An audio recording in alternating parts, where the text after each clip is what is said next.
करीब आ जाओ और नजदीक आओ। प्यारे बच्चों, ये आपकी किताब है बाल महाभारत कथा। क्या नाम है? बाल महाभारत कथा। ये पुस्तक एनसीईआरटी ने वर्ग 7 के लिए लिखा है और ये बाल महाभारत कथा जो है ये कक्षा 7 के लिए लिखा गया है, जिसके लेखक हैं चक्रवर्ती राजगोपालाचार्य। क्या नाम है? चक्रवर्ती राजगोपालाचार्य। उसकी संक्षिप्त ये किताब है, ठीक है, बृहद जो उसने लिखा है। ये किताब एनसीईआरटी ने आपके लिए छापा है, ठीक है। एनसीईआरटी से ये किताब छपाई गई है। एनसीईआरटी का फुल फॉर्म एग्जामिनेशन में पूछा जाता है, बड़े एग्जामिनेशनों में, कंपटीशन में, ठीक है। तो अभी से आप याद कर लो। एन से होगा नेशनल। एन से क्या होगा? नेशनल। तुम भी बोलोगे बेटा। एन से क्या होगा? नेशनल। बोलो। नेशनल। सी से काउंसिल। से काउंसिल। एन सी और बीच में ऑफ लगा हुआ है। ई से एजुकेशन। ई से एजुकेशन। आर से रिसर्च। आर से रिसर्च। टी से ट्रेनिंग। टी से ट्रेनिंग। वो एनसीईआरटी का फुल फॉर्म बोलेंगे national council of education research and training, ठीक है। अब इसकी हिंदी में लिखेंगे। जब हिंदी में लिखना होगा तो नेशनल मतलब होता है राष्ट्रीय। नेशनल मतलब क्या होता है? राष्ट्रीय। सबका हिंदी थोड़ा थोड़ा जानना चाहिए। राष्ट्रीय, यहाँ पर एजुकेशन लगा हुआ है, इसका मतलब होगा शैक्षिक। राष्ट्रीय शैक्षिक अनुसंधान प्रशिक्षण परिषद, ये हिंदी में इसका मतलब हुआ। अब हम इस महाभारत के बाल कथा के बारे में आपको बहुत सारे पात्र हैं। क्या है? बहुत सारे पात्र हैं। जैसे किसी सिनेमा में हीरो और हीरोइन होता है ना, विलेन होता है ना, बाल कलाकार होता है ना, इसी तरह से हमारे इस महाभारत महाकाव्य है। ये क्या है? एक महाकाव्य है। हिंदी का महाभारत महाकाव्य है, जिसको वेद व्यास ने लिखा है। क्या है? वेद व्यास ने लिखा है। महर्षि वेद व्यास ने संस्कृत में महाभारत की पुस्तक को लिखा है, महाभारत किताब लिखा है, लेकिन उसको धीरे धीरे हिंदी में करके, हिंदी हम लोगों के लिए सुलभ है, हम लोगों के लिए आसान है, हिंदी भाषा में हम लोग इसको पढ़ेंगे। आप लोग महाभारत की कथा टीवी के स्क्रीन पर भी देखते होंगे। टीवी पर देखे हो?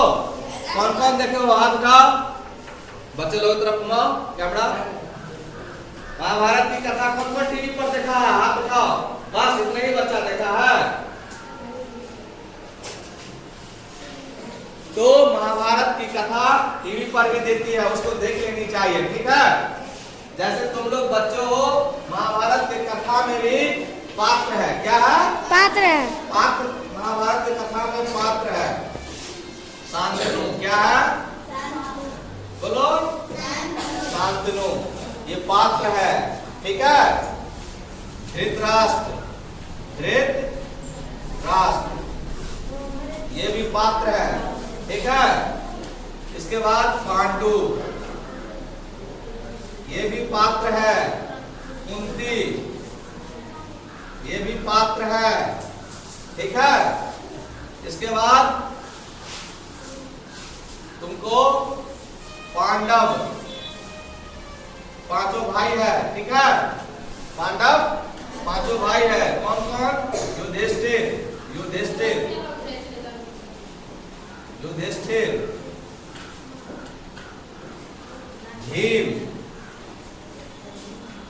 नकुल, अर्जुन छूट गया है, अर्जुन लगा देते हैं यहाँ पे। अर्जुन, भीम, नकुल। बात नहीं करो बेटा, तुम्हारी आवाज हमारे कानों तक डिस्टर्ब कर रही है। सहदेव, ये सब पांडव का है। और बहुत सारे हैं, बहुत सारे हैं, इत्यादि कह सकते हैं। द्रौपदी है, ठीक है। द्रौपदी, द्रौपदी, द्रौपदी लगाओ, ती, द्रौपदी, ठीक है। भीष्म पितामह है, गुरु द्रोणाचार्य है, गुरु द्रोणाचार्य है, इस तरह से कृपाचार्य है, ठीक है। गंगा के बारे में है, गंगा नदी है ना, गंगा नाम की अप्सरा है, गंगा माँ है। नजदीक आओ बेटा, नजदीक आओ, आवाज नहीं जाएगी वहां। गंगा माँ है। इसी तरह से हमारी इस पुस्तक में बहुत सारे पात्र है। फिर से कुंती हो गया, अंबा और भीष्म, अंबा भी एक पात्र है, अंबा भी एक पात्र है। इसके बाद सत्यवती है, सत्यवती यहीं पर लिख देता हूं, सत्यवती, ये सब पात्र है। क्या है? पात्र है। सारे चीजों को मैं और अच्छे तरीके से बताऊंगा, ठीक है। विचित्र वीर्य है, विचित्र वीर्य है। इस तरह से हाँ, ये जो धृतराष्ट्र है इसकी पत्नी गांधारी है, जो कुंती की दियादनी होती है। दियादनी समझते हो ना?